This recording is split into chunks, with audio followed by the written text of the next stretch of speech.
आज की सबसे बड़ी खबर से, जो जम्मू कश्मीर में आतंकवादी हमले को लेकर है। यह सबसे बड़ी खबर भी है और सबसे दुखद खबर भी है। सबसे पहले आपको यह बताते हैं कि यह आतंकवादी हमला हुआ कैसे और क्यों इस हमले को पुलवामा जैसा हमला बताया जा रहा है। सेना के मुताबिक आज दोपहर लगभग 3 बजे जब आर्मी का एक कॉन्वॉय जम्मू डिवीजन के एक इलाके से पुंछ की तरफ जा रहा था, उस समय आतंकवादियों ने सेना के एक ट्रक पर हमला किया और यह हमला ग्रेनेड बॉम्ब से किया गया था। सेना का यह काफिला जिस इलाके से पुंछ की तरफ निकला था, उस इलाके को भिंबर गली कहते हैं और सेना का कहना है कि यह आतंकवादी हमला भिंबर गली से पुंछ के बीच हुआ है और ये दोनों ही इलाके जम्मू के राजौरी सेक्टर में आते हैं। जो तस्वीरें आप देख रहे हैं ये उसी ट्रक की हैं। उस काफिले में ये ट्रक भी था और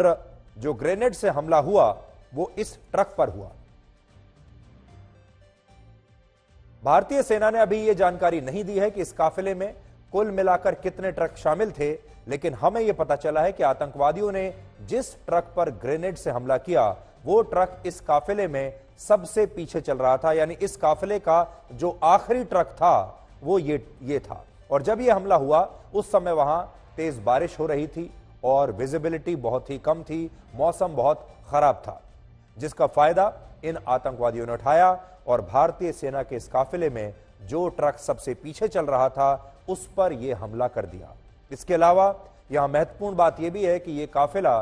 भारतीय सेना की राष्ट्रीय राइफल्स यूनिट का था और इस आतंकवादी हमले में जो 5 जवान हमारे शहीद हुए हैं वो जम्मू कश्मीर के काउंटर टेररिस्ट ऑपरेशंस का हिस्सा थे। यानी ये वो जवान थे जो जम्मू कश्मीर से आतंकवादियों का सफाया कर रहे थे और इन जवानों का ये मूवमेंट इस मार्ग से लगातार होता रहता था। आपको याद होगा वर्ष 2019 में जब पुलवामा में अब तक का सबसे बड़ा आतंकवादी हमला हुआ था सेना पर, उस समय भी आतंकवादियों ने सीआरपीएफ के काफिले पर इसी तरह से हमला किया था और उस हमले में विस्फोटक से भरी आतंकवादियों की एक गाड़ी सीआरपीएफ के जवानों की बसों से भिड़ गई थी, जिसके बाद हुए धमाके में हमारे 40 जवान शहीद हो गए थे। और अगर आप इस हमले को भी देखेंगे तो यह भी उसी तरह से किया गया एक हमला है। इसमें भी पहले भारतीय सेना के काफिले पर नजर रखी गई,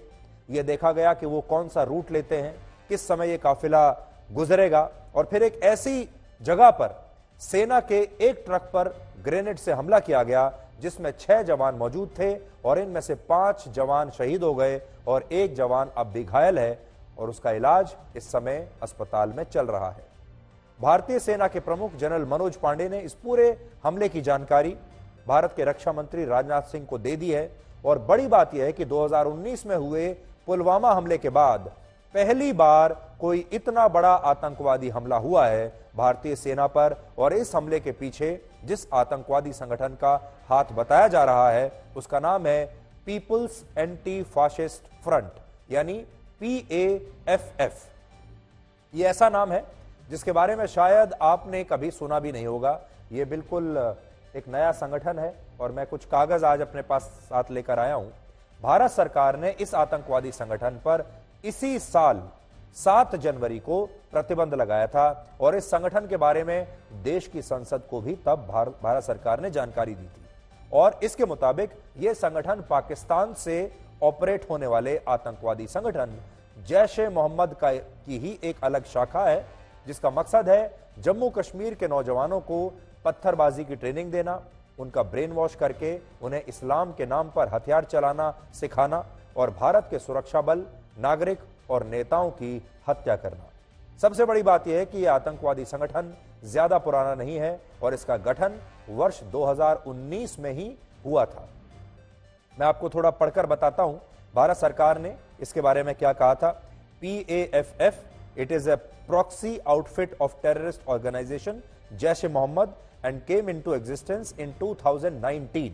2019 में यह बना था और बाकी की इसके जो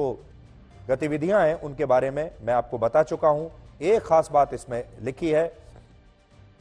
conspiring proactively physically and in social media to undertake violent terrorist acts in Jammu Kashmir and other major cities in India. यानी इसका जो मकसद है वो जम्मू कश्मीर में आतंकवादी हमला तो है ही, भारत के दूसरे बड़े शहरों में भी हमला करना इसका एक बहुत बड़ा मकसद है और ये सोशल मीडिया पर भी बहुत एक्टिव है। यानी भारत सरकार को इसके बारे में पता था और उन्होंने 7 जनवरी को ही इस संगठन पर प्रतिबंध भी लगाया था। यानी जिस साल जम्मू कश्मीर से अनुच्छेद 370 को समाप्त किया गया, उसी साल यह आतंकवादी संगठन बना और इसी साल 7 जनवरी को इसकी पहचान होने के बाद इसे भारत में बैन कर दिया गया। लेकिन आज इन्होंने ही हमारे सैनिकों पर हमला कर दिया और इस हमले के पीछे कोई और नहीं, सिर्फ एक ही नाम है, एक ही देश है और उसका नाम है पाकिस्तान। तो सोचिए पाकिस्तान की इतनी बुरी हालत है, आज पाकिस्तान में लोगों के पास खाने के लिए एक दाने दाने के लिए मोहताज हो रहे हैं, महंगाई इतनी बढ़ रही है, बाहर से लोन नहीं मिल रहा, लेकिन आज भी सोचिए पाकिस्तान का सारा ध्यान यहीं जम्मू कश्मीर पर लगा हुआ है। पाकिस्तान अपना सारा पैसा, जो उसके पास कुछ पैसा बचा भी है, सारा पैसा इन आतंकवादी हमलों पर खर्च कर रहा है।